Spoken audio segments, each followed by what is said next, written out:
this, but we did hear the glass shattering. Our Fox 8 cameras caught it. It's a very rapidly changing scene. We just saw a bunch of riot police walk by us. And Ryan, if you want to zoom in here and we can kind of walk around and see what we're looking at. Lots of police cars coming up, lots of flashing lights and sirens.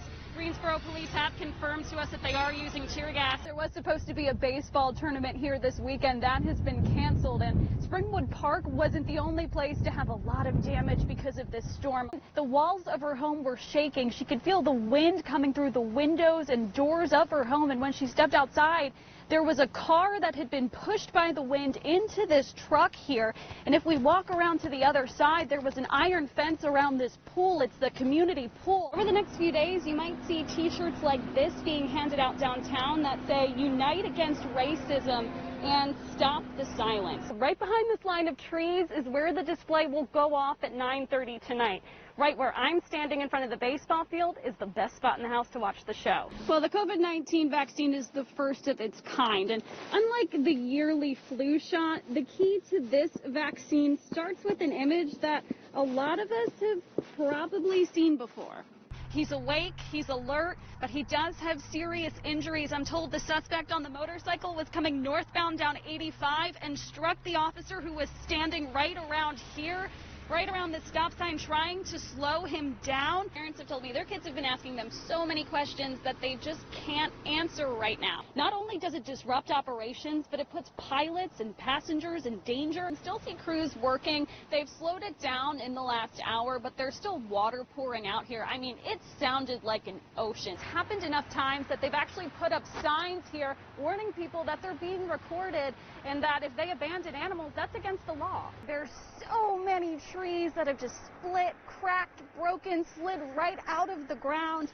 The ground here is absolutely saturated. I was telling my photographer as we were walking along here, it feels like I'm walking on a foam mattress. It's just so soft. Board members had a ton of questions about what the year would look like, and at times were demanding answers. I don't need to be wearing a mask right now. I'm in an open field. There is nobody around, but the dust is that thick in the air and it really sticks in your throat. So that's why I have a mask on, or else I'd be coughing up a storm, because I've been out filming for a couple hours today and you really breathe that in. I was covered in dust earlier. I've made a promise to my wife and my kids, that I'm coming home. There's no ifs, ands, and buts. There's no if Joey's coming home. Joey's coming home. And I will fight for my life, not for me, but for them. These are the moments after 28-year-old Ryan Baselli hit Sergeant Joey Driggers along Business 85 and Kenoi Road in Davidson County. And I knew when I got hit, and I hit the ground, I knew that I've been hurt several times in my career, and but I knew this was different. The driver, who Rowan County deputies were chasing, hit Sergeant Driggers at 45 miles per hour. Everything's pretty much bruised. Even the palms of my hands are bruised. Thursday afternoon, the Thomasville police sergeant sat next to his wife and read us the messages his daughters wrote on his cast. Love you, Daddy. I love you most, from her, and I love you from Zoe. And his bones broken and shattered, joints dislocated, his lung punctured. You can see the pins sticking out of his left leg. Very sore, a lot of pain. Everything injured but his head. I remember pretty much all of it. Something Sergeant Driggers and his wife say was an act of God. I've been doing this 20 years and seen hundreds and hundreds and hundreds of accidents. Nobody takes a hit like that without a head injury. I'd only have a scratch on my head. And this is not something that you see people walk away from. His head had to hit somewhere. There's no explanation. If you're in the air 15 feet, your head has to land at some point. And I said, God just stuck his hand right there and caught his head. The officer will be off his feet for months, undergoing surgeries and physical therapy. Through his pain and suffering, he's finding forgiveness. I do forgive him. We've all made mistakes that have affected other people's lives, and he made a mistake that affected mine. And giving thanks to the people who have supported the ones he cares about the most, his family. Sergeant Driggers' wife says the community kindness has helped her through this tough time. It means everything to us from the bottom of our hearts. We appreciate everything.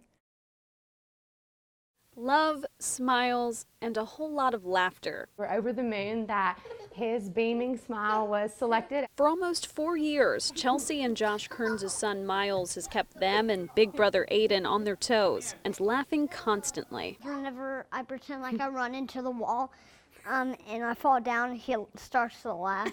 He's as adventurous and spontaneous and curious and as loving as they come. Love him a lot. Sometimes whenever I'm scared at night, he comes into my bed sometimes. He does, doesn't he? Miles and his half-brother Aiden were in the foster care system in Forsyth County before being matched with Chelsea and Josh, and eventually adopted by the pair. We had no idea just how much need there was for foster care in our community, just here locally. Who were ready to take on the brothers and Miles' disability. Like a village, we've raised a healthy, happy little boy. Everybody thinks they're slower, but that is one smart little boy right there. Oh, yes.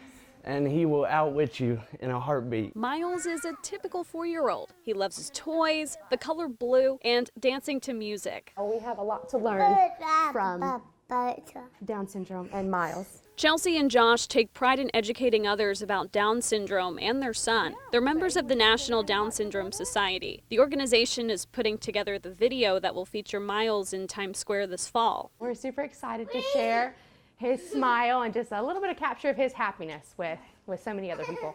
He brings out the best in everybody that he's around for sure.